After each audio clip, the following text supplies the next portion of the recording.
Everyone, my name is Morgan from Okashi, and today I am with.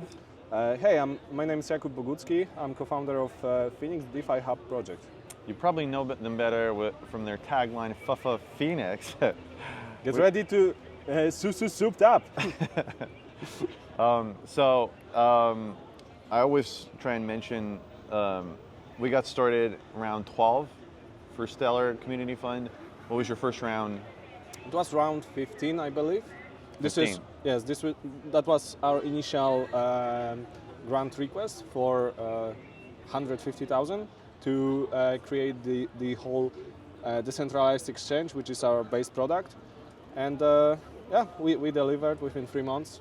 So you started around 15. Yeah. We're going to get into the details a little bit later, but when you think about round 15, there's obviously a journey before you get to submitting an application, because you got to first come up with the concept and everything. So just tell me about Phoenix. When did it start and how did it start? So our team is pretty experienced already building exchanges. We already had a project in different blockchain, in different ecosystem. That was exchange as well. So that was kind of the base that we were working on. And but there were a lot of things that didn't go well following the whole. We launched soon before Terra Luna crashed, month after FTX. So and we launched like literally month before. So everything was. And what did you launch? It was WinDAO on Juno within Cosmos ecosystem. Okay. Yeah, it was project based around community, which also wasn't the best idea, to be honest.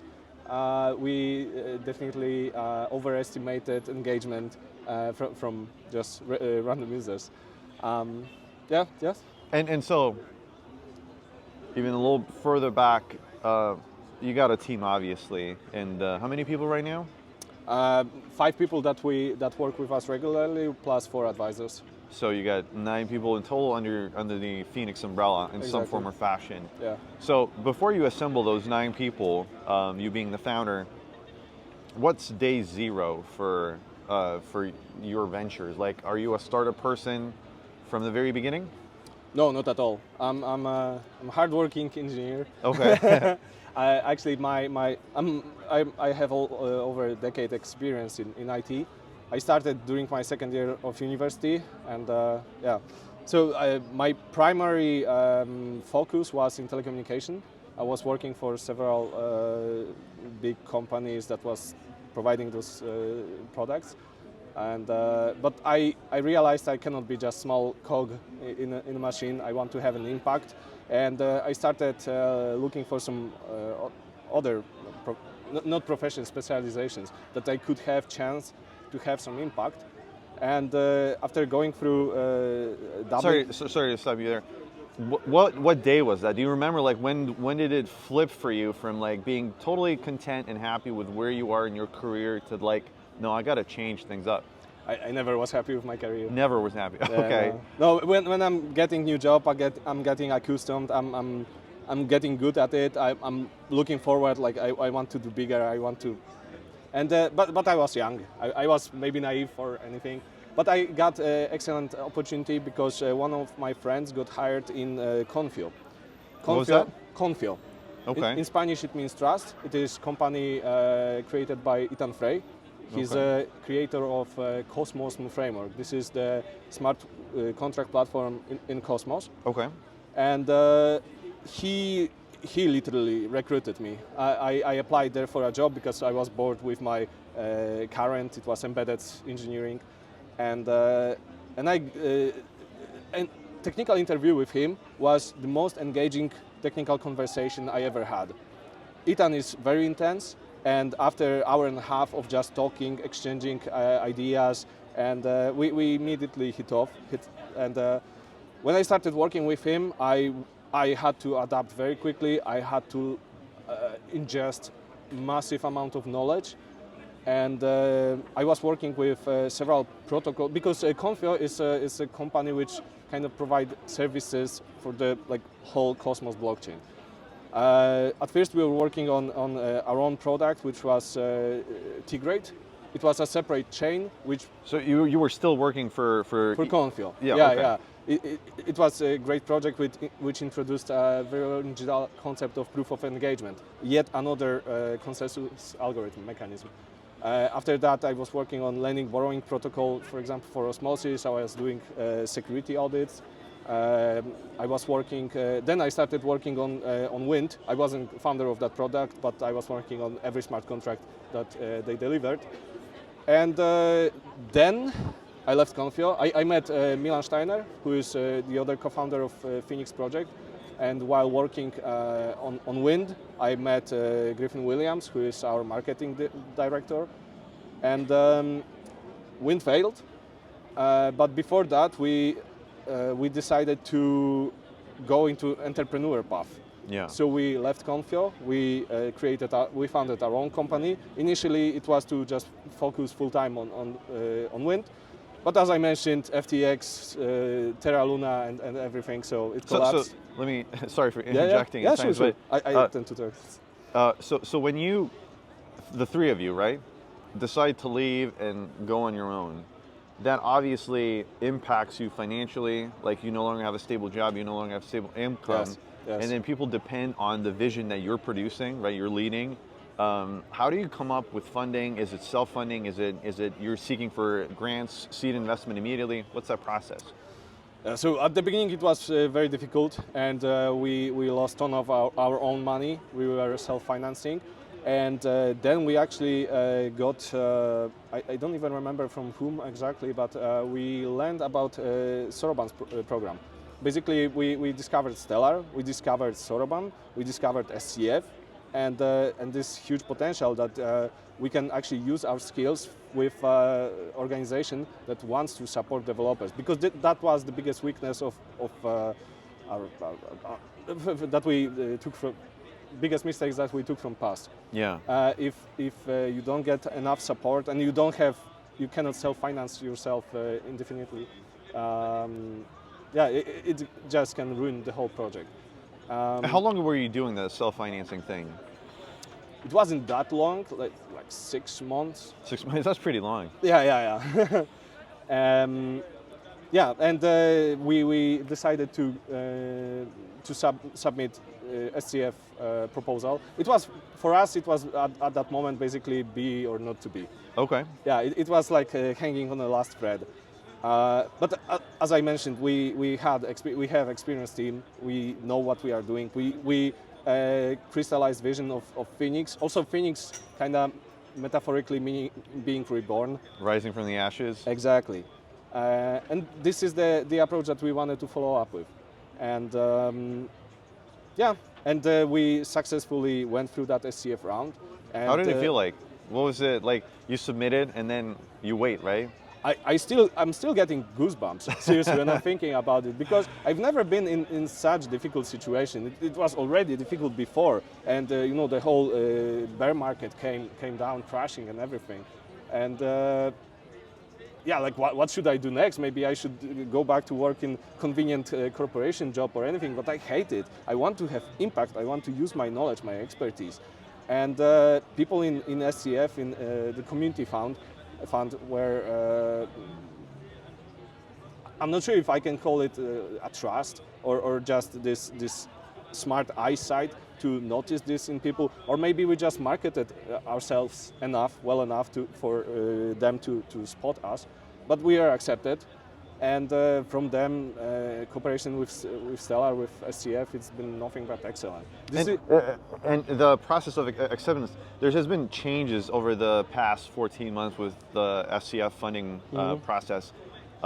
Did you guys have to go through a pitching, like the community pitch call, or was it? Yeah. Yeah?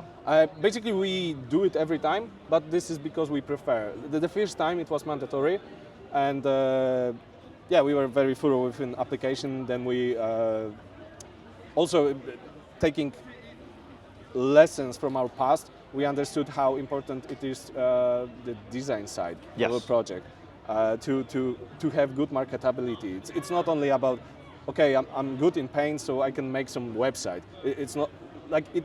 People needs to see it and like it. Yeah. And it needs to be convincing. So we combined all of our knowledge, all of our experience, and yeah, we made it into a pitch. For example, crucial person, Stephen Yu, he's our BD guy. Okay. And he's from top American school. He had excellent preparation for about presentation, which helped tremendously. I am just the caveman, the backend developer. I'm not good with presenting, and he's nothing but opposite. And yeah, just having right people, right vision, right experience. It's all come down to that plus 20% of luck, obviously. Oh yeah, for sure. Yeah, for sure. We had this first pitch session, and it was kind of quickly coined up like get ready to soup up. Immediately I thought it was kind of silly, Cringy a little bit, but those stick with you. Yeah, exactly. Those stick with. I wouldn't think about it before, and you need, for example, a guy like Steven who knows that kind of stuff. Like I wouldn't do it, and it sticks. It works. We learned so much from that point. And it's pretty unique, your journey with having a group of people around you that you just fit together. Like the sum of all the parts is greater than you separately. Yes, totally. And when I was able to hire Johannes, who's the product developer, and like we started just the look of it and how it works, and it's just coming together, that unlocked like speed and productivity, and like so it's super important to find people. It's almost like if you have the kernel of an idea, right? Yeah. If you don't have the people, you cannot do anything by yourself, pretty much. Exactly, and that was very difficult lesson that I needed to adapt very quickly to. I want to be independent. I want to understand everything. I want to learn everything. I want to know how it runs. I want to be self-dependent. But at the same time, you cannot do everything. Yes. And you will burn. You will burn to the ground if you will try. And it's just it's not worth it. You need to put some trust in people. It sometimes can play against you. Some people might be deceiving or anything. But that's just the risk that you need to take. Yeah. You cannot do everything on your own, and some people are better in other things than you. You need to accept it, and yeah. As a leader, you need to learn how to delegate, and like you have oversight, but still, delegating is the thing that you need to do. Exactly. When you think about the ultimate goal of any kind of startup is having success with users and providing utility. What's your journey been in that department? Like, have you had users, beta testers? Like, what are you doing there? Yes, we've been deploying basically since completing the first grant on testnet. Lately, basically soon after Soroban launched into mainnet, we deployed also with our own pocket money into mainnet. People are happy. People are using it. We didn't. Can you give me any numbers? It's marketing guy job. You're not following the user numbers. I mean, it's nothing. Whatever it is, but I'm just sort of curious. You got to be looking at the numbers. I don't know. I look at numbers every month. Yes, yeah. Last time we checked the testnet engagement, it was hundreds of users. I don't want to even give the current estimate. But, okay. For us, it was important, even limited amount of users, it's important to submit bugs, to declare any issues, any ideas, anything that doesn't work with the platform. But there is still so much that we need to do. Base product is ready. We are ready to launch. It's basically days ahead, maybe week, 2 weeks ahead. We are closing last steps. Basically, the SCF, for example, was the most devoted community that we got the most feedback from. Oh, no doubt. That was excellent. And because of them, we decided to do early mainnet deployment. I wouldn't call it launch or release, deployment. And this is something that I was hesitating to do before because we need to put some of our money, and it's not going to be lost. but slippage and intricacies of exchange, it doesn't make sense to launch with very small pool. Yeah. You can barely trade anything. But can you sort of, for anyone that's not familiar with how AMMs work, can you describe the mechanics of you having to put in some money to enable that market? Yes, exactly. So a liquidity pool is kind of like a scale, and that scale needs to be around the middle, and amount of tokens on the left side and on the right side determines the ratio that you can trade with. Yeah. If XLM is at 10 cents and what would be Doggy coin is at 20 cents. Sure. It's there needs to be ratio 2 to 1 to have the stable pair, the stable price relation. Both of those tokens needs to have some other references to their price, and then we can make. Then when we have all that data, we can perform trade.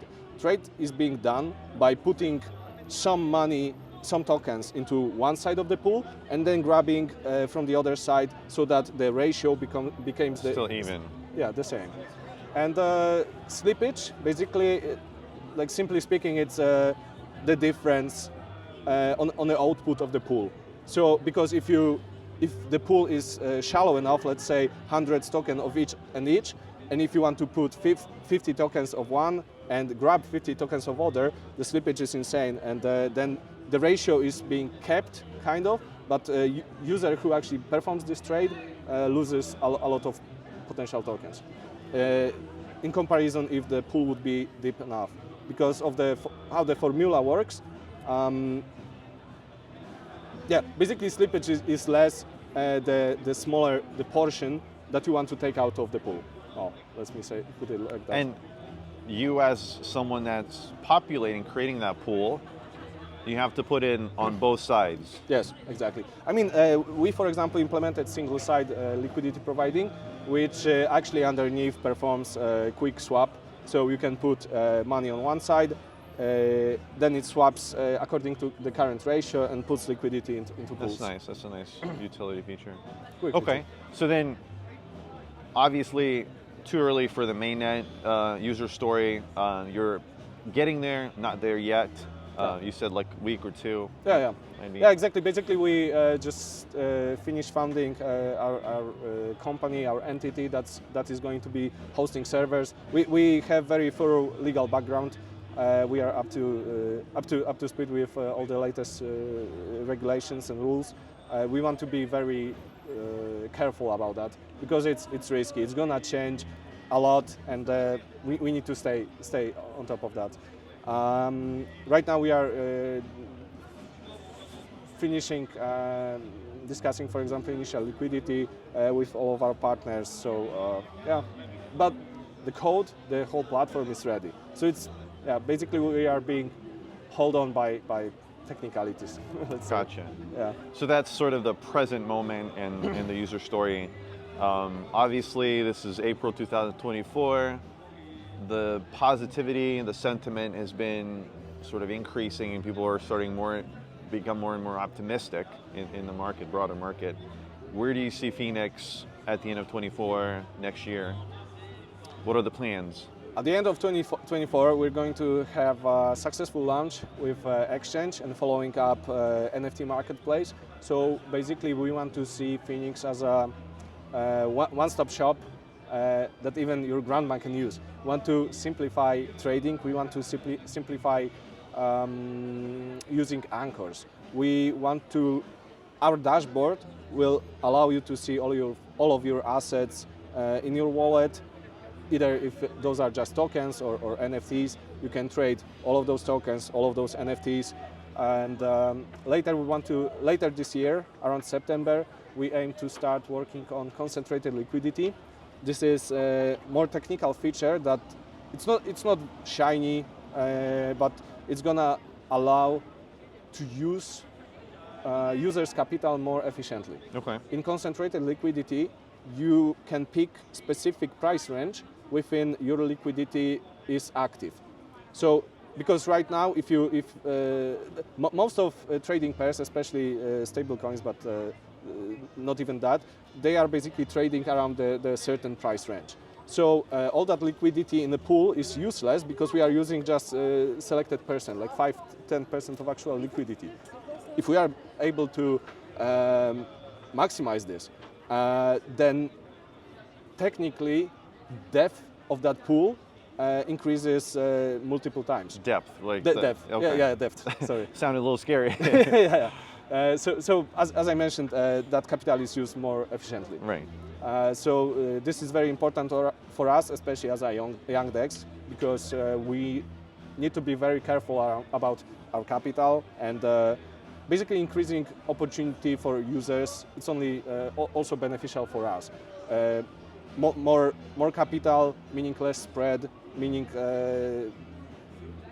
the more beneficial swaps, meaning more users would like to use it. More fees that are going into rewards, which are going to go back into ecosystem. Obviously, a lot of market dynamics, mechanics that are somewhat similar, separate from startup development and like that kind of journey. Yes. You mentioned feature development. You mentioned releasing things. What about users? Do you have any goals for like total value locked for how many users you want by the end of the year? It's difficult to say. Stellar is in a very unique situation. It hasn't been the case yet, except Stellar, where blockchain, which is running for a decade, 2014? A decade. Yeah, without smart contracts now is being open to them. Yeah. We look, when we are talking with investors, we are looking more at the potential of grabbing the existing amount of transactions, because people are using, there are already some existing exchanges on Stellar that are built in or basically work around the lack of smart contracts, but they are not true DeFi. But they're still like volume, it's $100 million, I don't remember, I think daily, enormous amount. We are trying to estimate more about the chunk of market that we can overtake with good products and good ideas, instead of counting on actual number of users. Because who knows how many users with good marketing over time can actually jump into Stellar. Sure, that's always a variable, but like, is there a goal that you set yourself up for? Like, I want to do that. We're thinking in terms of volume, of trading volume. We want to aim for. So is there a number, trading volume? Yeah. To become self-sustainable, we want to aim for 4-5 million volume within stable pools. Per day? Yeah. And within all pools, including some smaller 10-15 millions. And this is just a start. This is a start to become truly competitive. Right. We need to get there as soon as possible. Right now we are pitching. We are doing seed round. This is our first conference here in Paris within last 3-4 weeks. Wow. We've been in Denver, in ETH Denver. We've been in Hong Kong, in WOW Summit. And now we are in Paris. You're all over. Yes, and we are really thinking hard about going to Dubai, but I think we are too small. We need to actually focus on working as well. Yes. So good start is more important than just selling. No, I mean that selling journey. A number of Stellar Community Fund startups are getting to that point where the initial MVP sort of stage is done, is completed. The features are there. User acquisition has begun, and then you gotta think about the next step, because the foundation. I mean, the goal is to get started, but the goal is not for continued funding, right? Yeah, definitely. Right now, we are recipient of third SCF grant. This is going to go toward the NFT marketplace, and this is our last grant submission. As I mentioned, we are already at the finish step. We are soon before launch. We are in a seed round. You're raising right now? Yeah, we are raising right now. Have you had any commitments yet? It's difficult, because... so the answer is no? No. I'm just asking. Yeah, I mean, we have excellent follow-ups. Okay. And great opportunities with many investors and market makers, But basically, we are having trouble finding right now the lead investor. Okay.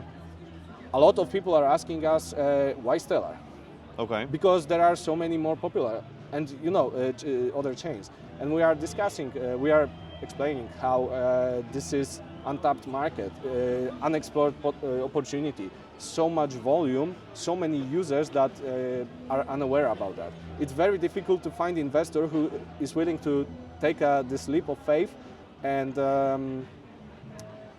especially nowadays when there's a bear market, investors are very careful. So we are aiming to find an investor who is willing to believe in Stellar and therefore in us. So what you're saying to me, and this is sort of replicated in some of my conversations that I've had on behalf of Okashi with people that are in the investor community, is that at the point when you need to think about a seed round, when you're talking about funding with third parties, you're not only selling your startup, but you're also selling Stellar as the platform that your startup is on. Exactly. Is that correct? Yes, exactly. And the way we want to follow up right now, we want to look for investors who also invested earlier in Stellar, as a way of finding people who have the most to gain in success of projects on Stellar, and therefore Stellar itself. So Stripe and Jed? For example. Okay. When we were in Hong Kong, we were in Hashkey headquarters. We were discussing with them, and it's too early. BFF fund, it's too early. Like there's a lead investor missing because people are not. There needs to be increased awareness about Stellar, basically. This is my point right now. This is what we are struggling with, and this is our current objective. Well, we're kind of like the monkey shot out into space, where we're leading the way in. I mean, thus the sort of the two-sided incentive on behalf of the community fund to fund us, and we're grateful. But we're also contributing back to them by being the sort of the harbingers, the people ahead of the curve, trying to convince others that that's also a platform worth developing on and building on. Exactly, and let me just follow up with this. We already mentioned this with our contacts within Stellar, and we received very understanding responses, and basically we are working together towards like plan which will help us accelerate us even further, Okay. both as a chain and I mean Stellar as a chain and us as a product, Phoenix. A symbiosis. Yeah. Okay. So going back to the sort of the Stellar Community Fund, the word community is pretty big in there, and you mentioned a little bit about how sort of accepting and supportive the community has been. I personally attend every or almost every pitching session, and you get an immense amount of energy from people seeing people like pitching their startups, getting into the arena, because you never know if you're going to go past that. You've been in other ecosystems. I just want you to sort of expand a little bit. How do they compare, stack up with Stellar in the community side? Other ecosystems are definitely less organized, less professional. It's always issue around voting, because people can be swayed very easily through random people on Twitter spreading some incorrect facts or just having a grudge against someone. I've seen it many times. It's highly emotional environment, which is horrible for the business. You need to be calm, you need to be logical, and this is very interesting issue, because we need to increase awareness about blockchain. We need as many users to make maybe let me retract. We need to encourage as many users by providing good products that are easy to use, that are not complex. People don't need to understand everything about hashes or how exactly transactions are executed. And they just want to push a button.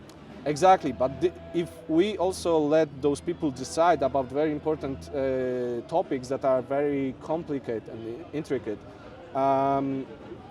it's not necessarily, in my opinion, with my experience, it's not necessarily the best thing, because it's enough for one loud person who is just obnoxious on Twitter, yelling and screaming and starting fights, who is popular enough, and he can sway voting into his own favor. Right. So, but at the same time, we don't want another chain that is controlled by some mysterious group of people to Yes. create another central banking or whatever, which is distributed.